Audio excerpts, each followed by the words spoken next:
Hi, this is David Bianconi with CLC.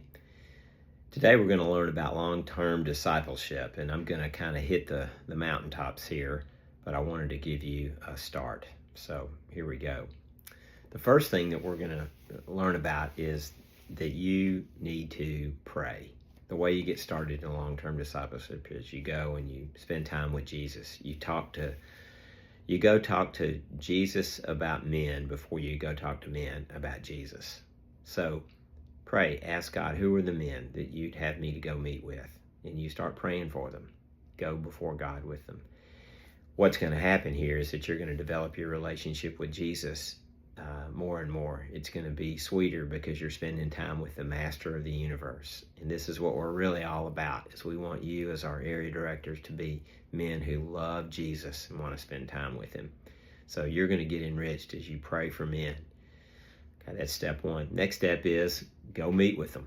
Yeah, I do lunches. I have a place I like to go eat, a couple places I like to eat. I schedule lunches and find times when it's easy to get in and easy to get out. These businessmen, they need to be able to it doesn't need to be too far from where they are, so make it handy for them. But go meet with them. You can do a coffee or a lunch or a breakfast or something like that. So you go meet with them. You talk to guys, and you just get to know them. Call on the CLC roster in your area, or if it's a brand new area, you just start meeting with guys. Talk to guys that you've met that are Christians. God will lead you on that. The next thing you do is you got some of these guys that you've spent time with, and they seem really interested in growth, and you've got an affinity for them. You feel like, I like this guy, and so you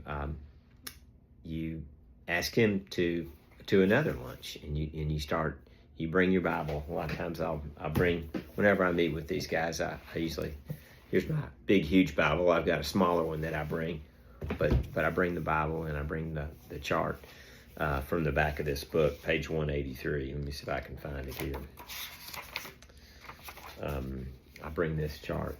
This is from The Lost Art of Disciple Making. Can you see that? I talk about what it means to be a convert, a disciple, and a worker for God. So I'll start talking about that. I share some stories from the Bible. And sometimes there'll be guys who they're just coming across the table. They're so excited. They want to hear more. They're hungry. They haven't had anybody to disciple them, and they want that. And so when that happens, I'll give them an assignment. So there's one of the assignments that I'll give them is to memorize a verse. There's a verse that I use, it's Hebrews 12:11. It has 28 words. I counted it up. I didn't think it had that many, but it's got 28 words, but it's not a big deal to memorize that. And so I tell them, I give them the speech, hey, listen, there's a difference between ability and willingness. And so you are able to memorize all kinds of things. You're able to memorize it. The question is, will you memorize it? So if you want to meet with me again and talk more about this, which I'd love, you need to memorize this verse. And then I say, don't call me back until you've memorized it word perfect in your version. And then when you do, we're going to review it. I'm going to check you. And so that's very different for a guy. But men like that. And you keep it fun and you keep it rich. It's not anything condemning, but it's pulling a guy up to new stuff. So you give him this small assignment, and it's a test for willingness. Yeah, and if he does it, well, first of all, there'll be some that won't. They'll say, oh, I'm going to call you back, and then they don't, or text you back. They don't do it. So that's too bad. But you don't worry about those guys. But the ones that do call you back and they've got their assignment and they want more, you start training them, usually one-on-one. And I'll meet with guys one-on-one and for a few weeks. And then over time, next thing I do, I'll try to get him into a discipleship group. So I'll say, hey, we've been learning and growing. Let's get in a group together. And so he gets to start seeing the group dynamics. All along, I've been teaching him about what it means to have a quiet time, how to have a quiet time, how to pray, how to study your Bible, how to read it, how to memorize different scriptures. I show him those things. I'm training him on how to be a disciple, but I get him in one of these groups. And then we go through that group. It has a duration. Let's say it's a CLC group, all in, and it's a 2-year commitment. So he gets finished with that. And let's say that this guy has proven over time he's really faithful. So he's faithful, available, intentional, teachable, and hungry. So that's faith, the acronym.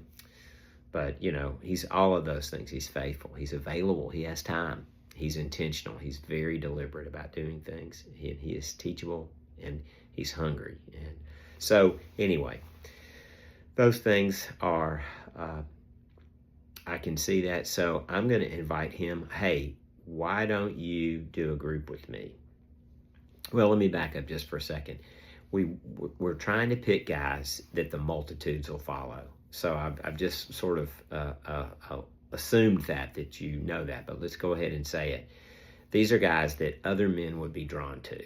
And it's not that you don't care about that backward guy, but you're trying to pick guys that the multitudes will follow. And the Lord will show you that. So you pour in him, get him in your next group, and he'll be kind of your deputy in that group. And so you're going to train him, and you're going to push him to the front. You're going to show him. He's already been in one group with you, but you're going to tell him, hey, let's get in this group. I want to teach you how to use a small group to make disciples. And you can also train him about how to do a one-on-one disciple making. So then let's say he finishes that group, and you encouraged him all along the way, and you kept him going on all of his assignments, and he did it, and you're excited about it. Then you help him find somebody to lead his next group. So can you see all that time that I've spent with him, but then he is going on and he is making disciples. So I'll still meet with him periodically, but I've spent a lot of time with him. It's long term, but then he is launched as someone who's pouring into others. There's a whole lot more about being a worker for God's kingdom. And so we can learn about that in another video. But a whole lot of these truths that I've gotten have been from this book, The Lost Art of Disciple Making.